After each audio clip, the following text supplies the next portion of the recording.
We officially have a new Captain America, and he is no Steve Rogers. Today we're breaking down Captain America issue 2 so we could talk about the brand new Captain America and super soldier David Colton, who was introduced in issue 1 and is now fighting alongside Steve Rogers against Dr. Doom. So things are getting interesting, but we're curious to know what you guys think in general about Marvel introducing yet another Captain America. But with that said, let's get into issue 2 of Captain America. The first page of the issue opens with the flashback. As captions say, was this what it felt like the day after Yorktown? The sun beating down on Washington's face, the British defeated, freedom on the wind. We then see a woman on a military vehicle saying, "We about ready to move out, Captain Colton? Base and a hot shower are calling me." Another person with them says, "It would be nice to see my family before sundown." Colton responds, "How are you not celebrating? First Kabul, now Kandahar." Now let's pause for a second. If you read the first issue of Captain America or watched our video on it, you know who David Colton is, as he was introduced in the first issue as a child who witnessed 9/11 and eventually just wanted to join the military to make a positive difference. But he had asthma and just wasn't soldier material. But he didn't give up, and because of his persistence was eventually recognized and given the super soldier serum, eventually becoming the new Captain America. It's all broken down in great detail in the video we did on issue 1 right here. So go watch that if you haven't already. In any case, Captain Colton, or America, tells his fellow soldiers, without the Taliban, people are lighter. They're free. Damn it, how do you not love this? The man replies, "It's good, it is, but your army's been here, what, about 2 months? You've only been here 1. You haven't even fought, just dropped bombs. These cities were freed by Afghans on the ground." Colton replies, "Exactly my point. It took less than a season to bring democracy back, and it came from within. Hey Sarah, got some little ones coming in hot," she says on it as she throws them a bunch of candy. The man then stands up and starts to walk away while saying, "Violence can give you the illusion of victory, but democracy is a much longer road. You understand this place as little as the Soviets did." Colton replies, "You're right, Kasim. You've been here fighting the good fight longer than me, but that just means you've forgotten what it's like to breathe. Go get a shave, man. Let your face feel the breeze for once." He replies, "I happen to like my beard." As narration says, since he was a child, Kasim only lived through civil wars and Soviet incursions. It's all he knew, and he knew it well. A truth I couldn't fathom growing up in Manhattan. That war never truly ends, not while people actually carry its horrors with them. And I still had horrors to accumulate. Decades melted away while I was frozen. The world has changed, telling us 2 things. 1, Kasim is a US ally for the territory, and 2, these narrations are from Steve Rogers' Captain America. The comic then brings us to the present, where we see Steve Rogers is now working with Colton, aka the new Captain America, alongside the 2 commandos. If you didn't read the first issue of this series, you're probably going to be a little lost. Essentially what's going down is Steve Rogers has recently thawed out of ice and is getting used to this new world. He also rejected Iron Man's offer to join the Avengers, as he said before he was frozen he was a military guy and he can't just up and change that. So he's returned to the US military instead of joining the Avengers right away in this continuity. But because he's been frozen all these years, they created a new super soldier, aka David Colton, and again,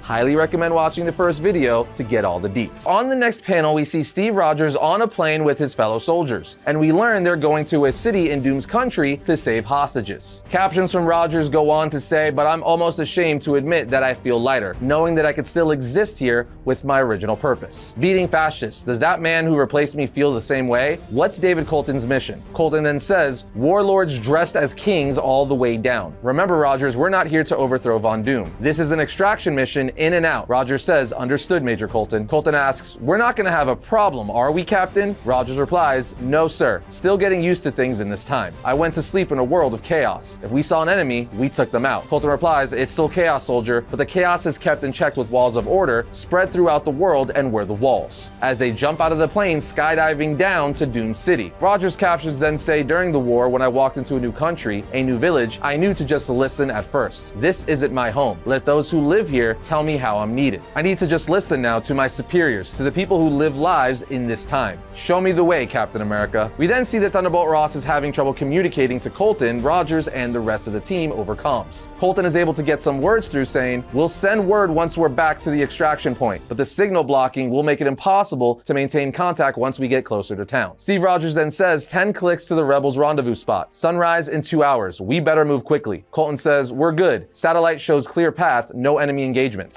Captain America then says out loud, "Satellites, live movies from space, following people. I'm still unpacking this world, Major. It's new definitions of freedom." Colton says, "Think of it as a twist on an old classic. America now watches everything and carries a big stick. The base we just came from in Romania, we've got hundreds of those all over the world. We watch, we hold the world accountable. And that's all thanks to you and what you did in the war." Rogers says to himself, "We won. What I did mattered. So why do those words haunt me? Is this what freedom means now? A world sprinkled with our military might, our eyes always watching?" At which which point a Doombot sneaks up behind them saying, "Americans, come with me." The commandos with Colton and Rogers say, "It's him," and start fighting him as Colton and Rogers both drive their shields into the Doombot. Rogers says, "Reed Richards warned me. Despite the armor, Doom moves quickly." But of course, the two super soldiers are able to put the Doombot down. But out of nowhere, someone puts a gun to Rogers' head, with Captain America just grabbing the gun out of his hand and throwing the man over his shoulder. As the man looks up at Captain America saying, "Quiet," with a bunch of men with guns coming out of the woods surrounding all of them. We then get a flashback of David Colton as captions say, "Something was off about Kasim. He's been translating for us for months now. I didn't want to suspect the worst, but I figured out soon enough that suspecting the worst was part of the job." As we see Colton follow him somewhere, he continues to say, "I tracked the phone we gave him. This wasn't his family's neighborhood. Everything was off. I saw a guy who was going to be trouble. Then I heard gunshots." He goes on to say, "Slow motion. I couldn't make the call. We made peace. I had no orders to engage," as he stares at a guy with an assault rifle. The man then opens fire on Colton, which allows him to engage, throwing his shield at the man, knocking him over before killing him with his handgun. We then see Colton make his way to where Kasim's phone is, killing more people along the way. As his captions say, "It was my first time alone. No unit. Sweat not from the heat, but from something else. Something was shifting in me, but I still didn't know. I didn't know horror yet. That would come later, but this was a taste." As he finds Kasim shot and dying on the floor in a room, Kasim tells Colton, "You shouldn't be here." Colton replies, "You shouldn't be here. What is this? Who is he? I've got to call this in." Kasim says, "You don't know. Before the Taliban, warlords, this man controlled so much. This warlord killed my sister. If I'm free, then he's free to be who he once was. I'm free. He's free. The vacuum. There's always." And with that, Kasim dies as Colton tries to call the Howlers for backup. We're then brought back to the present where we see Rogers, Colton, and the commandos are brought back to a nice cabin as we learn the man who put a gun to Rogers' head and the people in the woods with him are actually their allies. We also find out this is Marius Wolf, the spy Rogers and gang were sent to find, as he's the only one who knows where the hostages are being held in Latveria, and now they're at his safe house. Wolf then says, "The area is unmonitored by the army, so you and your crew can relax, Captain." Captains, I have to admit, I was just expecting one of you. Rogers then asks, "Is that robot safe?" As there's a Doombot sitting in the corner. Wolf says, "The Doombot? Absolutely. It was captured in recent battle and was reprogrammed to fight on the side of our people. We've managed to take the territory from him, convince soldiers to defect. We're winning." Colton says, "Well, we appreciate the hospitality, but we're on the clock. We need to extract our citizens quickly and quietly. We need one of your men to show us the way to them. In exchange, our superiors will drop a crate of M4s, grenade launchers, and other supplies to help you in your fight." Wolf says, "Those will help us, but not as much as you can. Doom is vulnerable. I have been planning an attack, and with your help, we could end his short and terrible reign. And then you could take your people home, easier than smuggling them out under cover of night. They could simply walk across the border in a free Latveria." Colton then grabs Wolf and throws him against the wall, saying, "Damn it, this wasn't the deal, Wolf. We're not your toy soldiers." Rogers then says, "Major, let's step outside." Rogers then says, "Colton, let's stay calm and consider the options we have." Colton says, "Options? We're here to do a job. One job. That's what we have the okay for." Rogers says, "I understand, sir, but things change on the ground, and we need to make a call. I'll take on Doom with Marius. You and the commandos can free the hostages. If anything, I'll be a distraction so you can accomplish our goal. And just maybe I can help these people accomplish their goal as well." Colton replies, "You're talking about toppling the leader of a country, Rogers. I know you just woke up, but America is not at war here." Rogers tells him he's broken international law, jailed diplomats, killed his own people, entered America illegally, and endangered our citizens. We may not be at war with Victor Von Doom, but he's at war with us. Let me help these people." Colton then just stares down Rogers before saying, "Must be nice, thinking you can make things better." We then get another flashback of Colton packing up and leaving the war he's currently in on a Humvee as one of his soldiers say, "It's true, shipping us to Iraq next." Turns out they found evidence of WMDs. Another soldier asks, "What does that have to do with us?" The soldier replies, "Damn if I know. Just means we're on a roll,